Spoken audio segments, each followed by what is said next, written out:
Hello, aujourd'hui je te partage mes 6 meilleurs conseils quand ça ne va pas.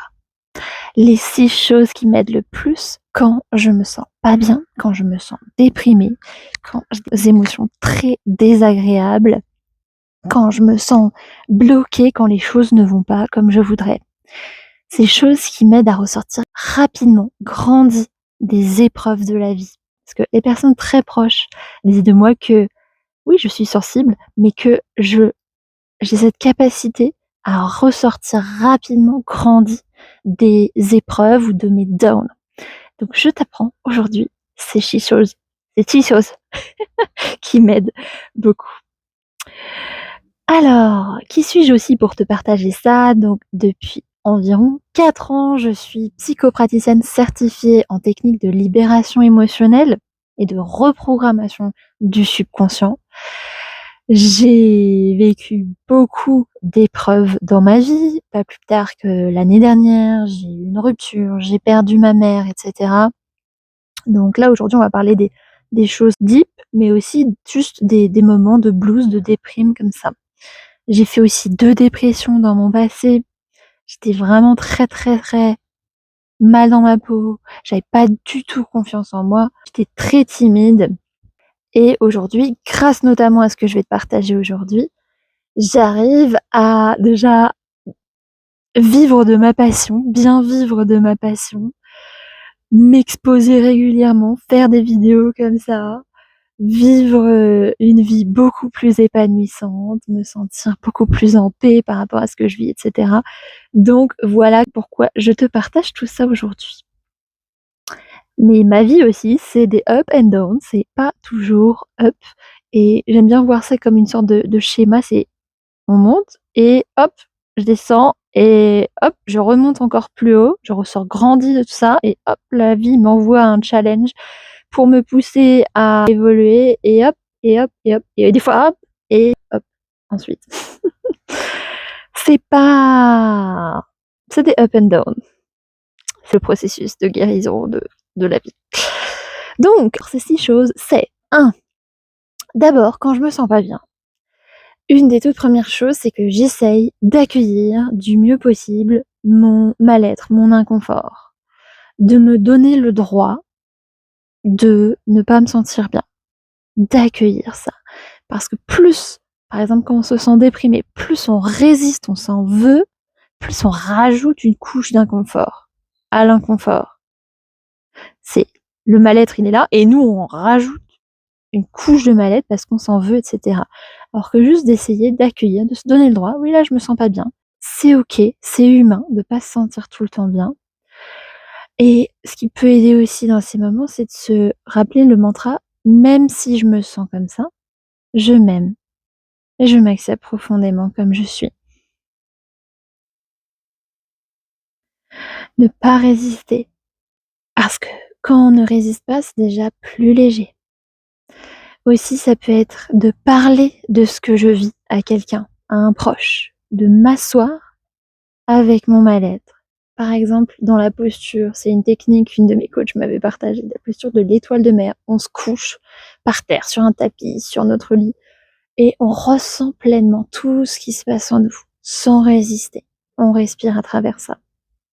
C'est une expérience, c'est des sensations différentes. Aussi, ça peut être de s'autoriser à pleurer, à taper dans un coussin ou alors, ça c'est peut-être un peu plus tard, une fois qu'on s'est donné le droit de pas se sentir bien, au bout d'un moment, on sent l'appel de faire quelque chose pour changer ça. Ça peut être de faire de l'EFT. Alors une façon très simple de le faire, c'est tout simplement prendre un moment pour se demander: «OK, qu'est-ce que je comment en une phrase je résumerais ce qui se passe en moi là maintenant?» Par exemple, je me sens triste de ta ta ta, ou je me sens en colère, ou je me sens frustrée parce que ta ta ta. Et ensuite, vous pouvez évaluer sur une échelle de 0 à 10 à combien vous ressentez ça. Et ensuite, vous pouvez donc tapoter sur le point de tranchant de la main en disant: «Même si» et là vous résumez votre problématique intérieure en une phrase: «Même si je me sens triste parce que ta ta ta, je m'aime et je m'accepte profondément comme je suis avec ce que je ressens». 3 fois et ensuite au-dessus de la tête, vous concentrez sur la tristesse. Je me sens triste parce que ta ta ta, je me sens triste parce que ta ta ta. Soit vous pouvez répéter tout le temps la même phrase, ça peut être beaucoup plus simple et c'est très efficace aussi. Soit vous pouvez juste vider votre sac par rapport à cette tristesse. Et puis après, par exemple, 1 ou 2 rondes, vous respirez profondément. On peut se tutoyer peut-être. Et ensuite, tu peux repenser à ce que tu vis et observer. Ah, maintenant, c'est peut-être, je le dirais plus comme ça. Maintenant, l'aspect qui me dérange, c'est plutôt ça. Parce que peut-être là, au début, l'aspect qui te dérangeait, c'était ça, et maintenant, c'est autre chose. Donc après, tu changes ta phrase, même si je me sens frustrée parce que ta ta ta, ou même si j'en ai marre de ça, et hop, même si j'en ai marre de ça, j'en ai marre de ça, j'en ai marre de ça, j'en ai marre de ça. Et voilà. Et ça va vraiment aider déjà à envoyer un signal de sécurité, de calme à la zone de ton cerveau qui détecte les menaces, qui gère les émotions, c'est l'amygdale. Ça va aussi aider à faire baisser l'hormone du stress, refaire circuler les énergies correctement dans tes méridiens. Parce que en psychologie énergétique, on dit que la cause de toute émotion disproportionnée, c'est une perturbation du système énergétique corporel. C'est-à-dire que l'énergie ne circule pas correctement dans le corps. Donc tapoter sur ces points d'acupuncture aide à refaire circuler l'énergie correctement dans les méridiens. Et donc à ce qu'on se sente plus léger, plus serein. Donc faire du tapping, c'est une technique qui est très intéressante quand on se sent pas bien. Aussi parce que quand on se sent pas bien, quand on a une émotion comme ça forte, la zone logique, rationnelle dans notre cerveau se coupe. Notre cortex préfrontal ne peut plus vraiment processer les informations et donc on n'arrive pas, c'est pas le moment d'essayer de penser positif, de positiver, d'être dans notre mental, dans notre pensée uniquement. Quand on se sent pas bien, dans un premier temps, c'est bien de passer par le corps. C'est beaucoup plus profond et aidant. Donc en faisant de l'EFT. Et ensuite, une fois qu'on sent que l'intensité émotionnelle est beaucoup plus basse, par exemple à une échelle de 0, 2, 3 sur 10, là, c'est le moment parfait pour amener le recadrage positif. Ça peut être par exemple avec des phrases comme sur le point du tranchant de la main, même si ta ta ta, je choisis de ta ta ta. Par exemple, même si je me sens stressée, je choisis de me sentir forte et puissante. Ensuite, au-dessus de la tête, je choisis de me sentir forte et puissante. Je choisis de me sentir forte et puissante. Ou peu importe ce que, voilà, vous décidez qu'est-ce que vous aimeriez, qu'est-ce que tu aimerais à la place, qu'est-ce que tu veux choisir par rapport à ça. Je choisis ta ta ta. Mais c'est important de pas le faire trop tôt parce que sinon, ça peut te faire se sentir mieux rapidement, mais ce sera beaucoup moins profond.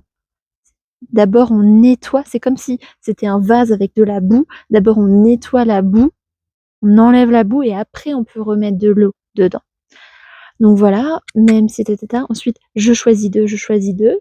Tu peux tout le temps dire la même phrase, comme ça, c'est encore plus parlant. Tu choisis vraiment ce que tu aimerais.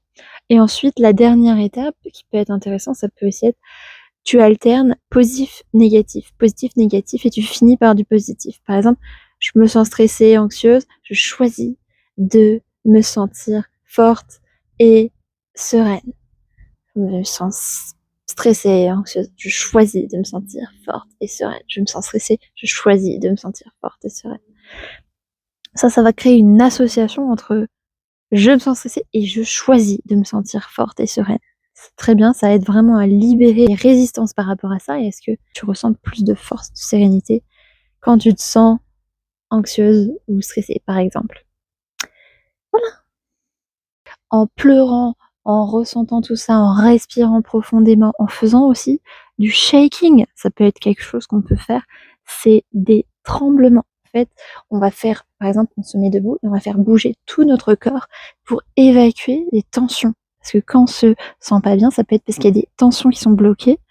Et le fait de, comme ça, de trembler, c'est, même les animaux font ça après un stress, ils tremblent. Et ça les aide à libérer des tensions.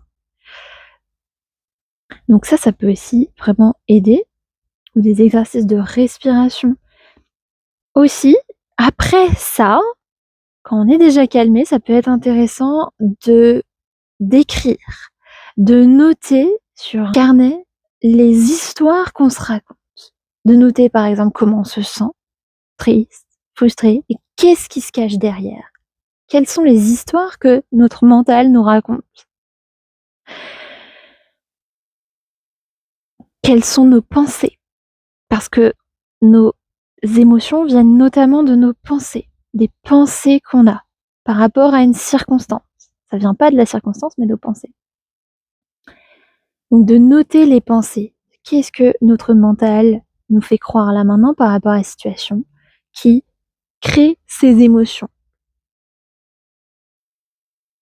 D'ailleurs, il y a une de mes coachs qui disait: «Quand on se sent pas bien, quand on a une émotion, c'est un signe qu'on est en train de s'identifier avec les pensées de notre mental». Et puis peut-être que ces émotions, ça peut être intéressant et moi c'est ce que je fais aussi des fois de me rappeler que peut-être que l'émotion que je ressens, elle est là pour me montrer qu'il y a quelque chose à changer, qu'un de mes besoins n'est pas comblé, que je ne vis pas en alignement avec une de mes valeurs profondes. Donc prendre des notes là-dessus aussi. Qu'est-ce qui se cache derrière cette émotion? Quel est le message de cette émotion?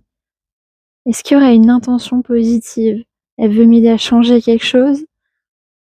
À faire des actions différentes? À combler un certain besoin?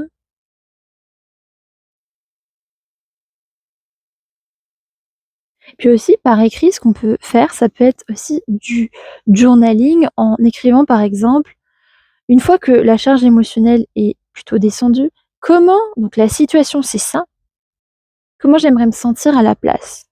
Par exemple, en paix, confiante, motivée, voilà. Et ensuite, quelle pensée je pourrais choisir maintenant qui m'aiderait à ressentir ces émotions? Parce que les émotions viennent notamment des pensées.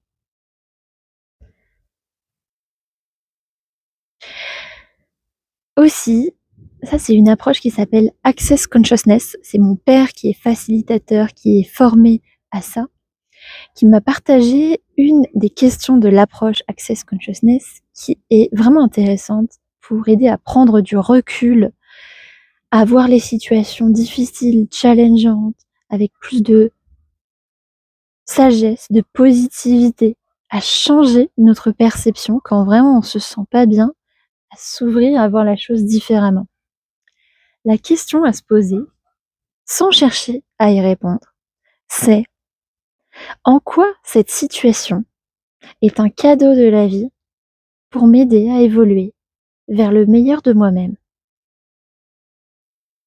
On se pose cette question et rien que le fait de se poser cette question, ça ouvre notre esprit à cette possibilité que oui, peut-être que cette situation, c'est un cadeau de la vie pour m'aider à évoluer vers le meilleur de moi-même. Et même si on ne sait pas du tout pourquoi, sur le moment, le fait de poser cette question, ça nous ouvre à cette possibilité et après dans les minutes ou les heures qui peuvent suivre, on peut se surprendre à avoir des idées de: «Ah ouais, c'est vrai que ça m'aide quand même à ça me pousse à ça, cette situation. Ça va m'aider à ça». Et on peut trouver justement en quoi cette situation est un cadeau de la vie pour nous aider à évoluer vers le meilleur de nous-mêmes. Parce que j'aime beaucoup moi cette philosophie de vie et ça m'aide beaucoup aussi dans ma vie, par rapport à mon bien-être, ça m'aide à lâcher prise. Cette philosophie de vie comme quoi les choses n'arrivent pas pour rien et que les épreuves, les difficultés, les périodes difficiles, c'est la vie, l'univers, on l'appelle comme on veut, qui nous envoie ça, qui veut nous pousser à évoluer, qui veut nous pousser à apprendre quelque chose, qui veut nous rediriger vers quelque chose qui est mieux pour nous. C'est challengeant, c'est comme une petite claque dans la figure des fois, mais c'est pour justement nous pousser à changer quelque chose et à évoluer pour que notre âme, parce que moi je crois que notre âme vient sur terre pour apprendre certaines, pour évoluer et pour ça on va devoir vivre certaines expériences. Et puis quand les choses ne vont pas comme on aimerait, peut-être que c'est parce qu'on est destiné à quelque chose d'autre, à quelque chose de mieux. Quand il y a on est rejeté par quelqu'un ou quand ça ne marche pas avec quelqu'un ou que quelque chose ne marche pas, ça peut vouloir dire qu'il y a quelque chose de mieux qui nous est réservé. Ou alors peut-être qu'on a un certain travail à faire sur nous pour libérer certaines choses pour que alors cette chose puisse fonctionner. Bref, autre chose qui m'aide beaucoup quand je me sens pas bien, c'est de bouger, de sortir, d'aller marcher, dans l'idéal dans la nature et de faire du sport. Le sport en général, ça aide à se sentir plus serein, plus confiant, ça aide au niveau du système nerveux, à se sentir aussi plus fort.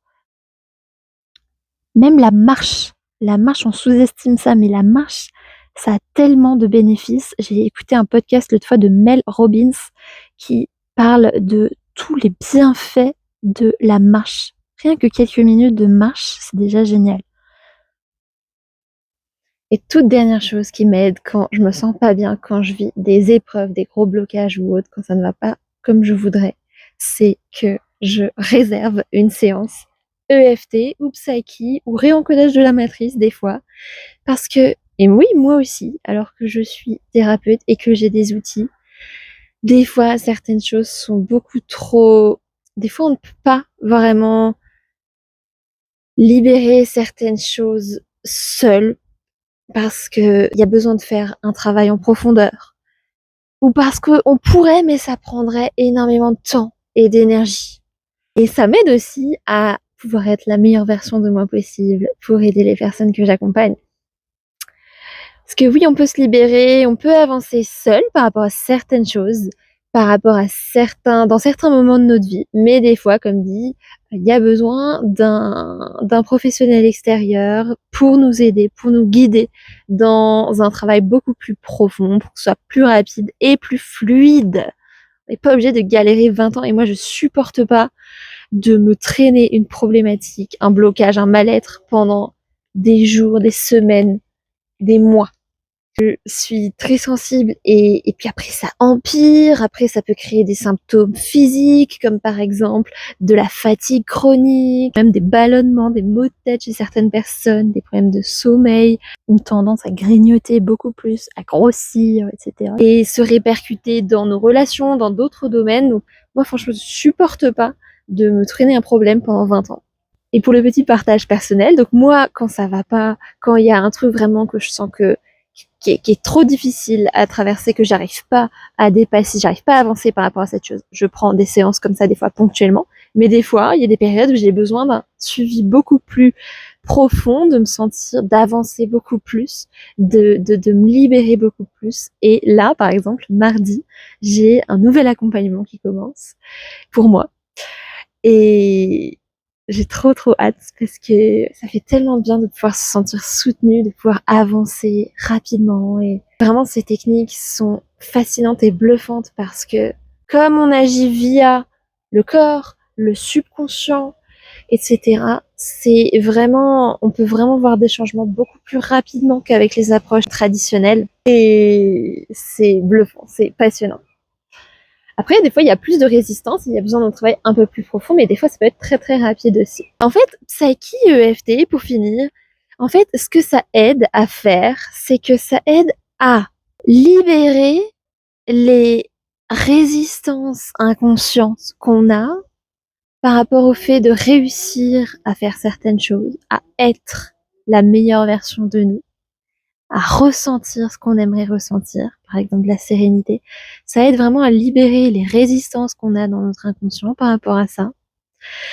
Et en gros, on l'explique parce que il y a plein de choses qui se passent pendant une séance Psyche, mais une des choses, c'est que ça nous aide à ce que nos deux hémisphères fonctionnent en harmonie par rapport à la situation ou l'objectif.